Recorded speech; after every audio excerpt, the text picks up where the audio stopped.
అన్నమయ్య జిల్లాలోని సుండుపల్లి ఎంపీడీఓ కార్యాలయంలో 2 కోట్ల నిధుల గోల్మాల్పై తప్పుడు నివేదికలు తయారవుతున్నాయని విచారణ అధికారులు నిధులు స్వాహా చేసిన అంశాన్ని పక్కనబెట్టి తప్పుడు నివేదికలు జిల్లా ఉన్నతాధికారులకు పంపారని ప్రజా సంఘాల నాయకుడు బండి ఈశ్వర్ అన్నారు. గత ఏడాది మే 28న సుండుపల్లిలో 2 ఎంపీడీఓలు సంతకాలు చేసి నిధులు డ్రా చేసినట్లు ఆధారాలున్న విచారణ అధికారి వాటిని నివేదికలో చేర్చకపోవడం దారుణమని ప్రజా సంఘాల నాయకుడు బండి ఈశ్వర్ తెలిపారు. ఒక మండలానికి 2 ఎంపీడీఓలు ఎలా విధులు నిర్వహిస్తారని, ఎలా నిధులు డ్రా చేసుకుంటారని ప్రశ్నించారు. నిధుల దుర్వినియోగంపై సమగ్ర విచారణ జరపాల్సిన అవసరం ఉందని ఆయన అన్నారు.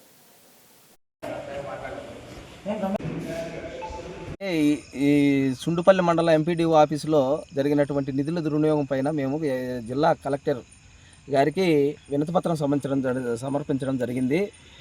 ఈ వినతిపత్రం ఆధారంగా డిపిఓ గారికి, సిఇఓ గారికి కలెక్టర్ గారు విచారణకు ఆదేశాలు ఇచ్చారు.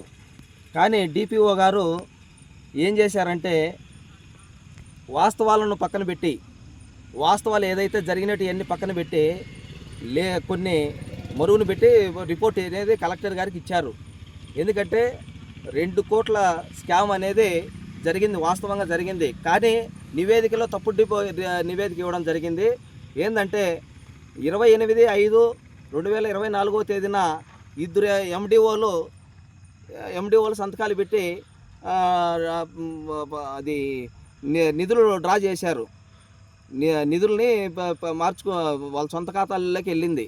కానీ అది బయట పెట్టలేదు.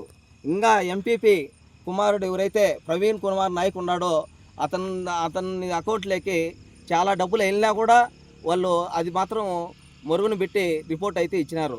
ఇదేదో వాళ్ళు కావాల్సిందే తప్పుడు రిపోర్టు సమర్పించినారు, వాస్తవాలను దాచిపెట్టి